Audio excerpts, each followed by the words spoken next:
সুপ্রিয় শিক্ষার্থীবৃন্দ, শিক্ষাপতি চ্যানেলে তোমাদেরকে স্বাগত জানাই। এবছর যারা উচ্চ মাধ্যমিক পরীক্ষা দিচ্ছ, আগামীকাল তাদের বাংলা পরীক্ষা। তাই বাংলা পরীক্ষায় ব্রড প্রশ্নের সমস্ত অর্থাৎ 50 নম্বরের একটা নমুনা প্রশ্ন আমি তোমাদের দিলাম। সেখানে যেভাবে সেট আপ করা থাকে তোমাদের প্রশ্ন ঠিক এইভাবে সেট আপ করা থাকবে।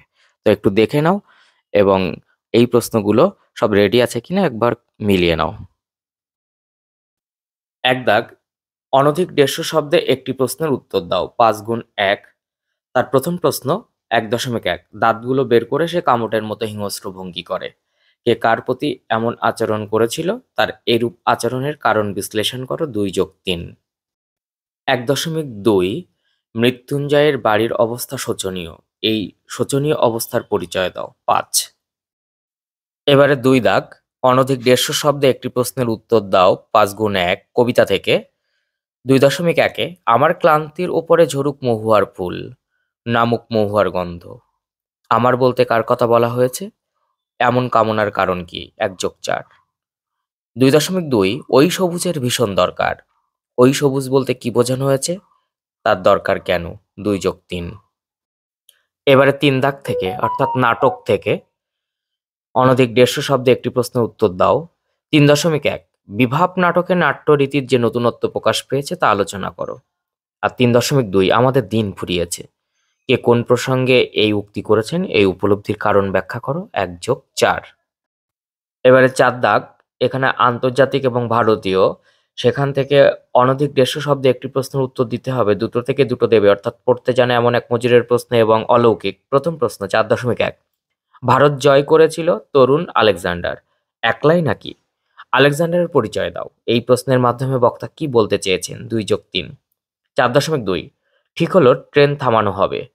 কোন ট্রেনের কথা বলা হয়েছে, সেটি কিভাবে থামানো হয়েছিল? 1+4। 5 দাগ, আমার বাংলা থেকে যে কোনো একটি প্রশ্নের উত্তর দিতে হবে 150 শব্দে। 5 গুণ 1। 5.1। তাই প্রজারা বিদ্রোহী হয়ে উঠল। প্রজারা বিদ্রোহী হয়ে উঠেছিল কেন? কে তাদের বিদ্রোহের নেতৃত্ব দিয়েছিলেন? 4+1। 5.2। মেঘের গায়ে জেলখানা রচনা অবলম্বনে জেলের কয়েদিদের দুর্দশা ও দুরবস্থার বর্ণনা দাও। এবার ভাষা থেকে অনধিক 150 শব্দে একটি প্রশ্ন উত্তর দাও।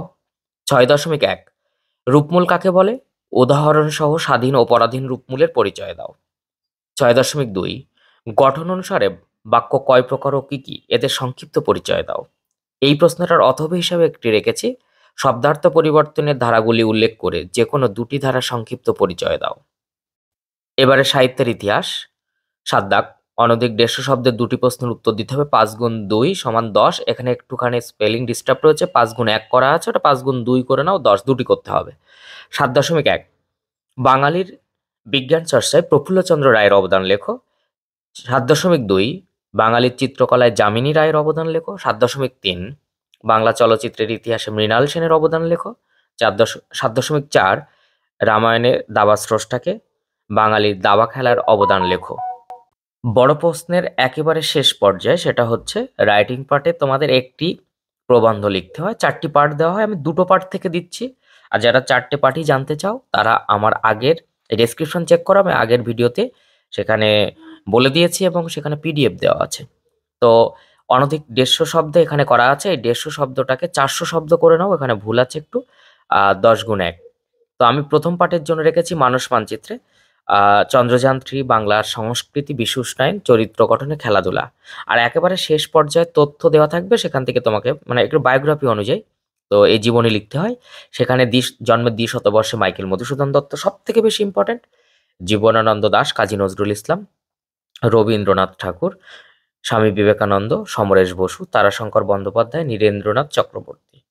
এছাড়া কেউ যদি মনে করো যে আমি এত টানতে পারবো না, তাহলে মাইকেল মধুসূদন দত্তটা একদম বাদ দিও না কিন্তু।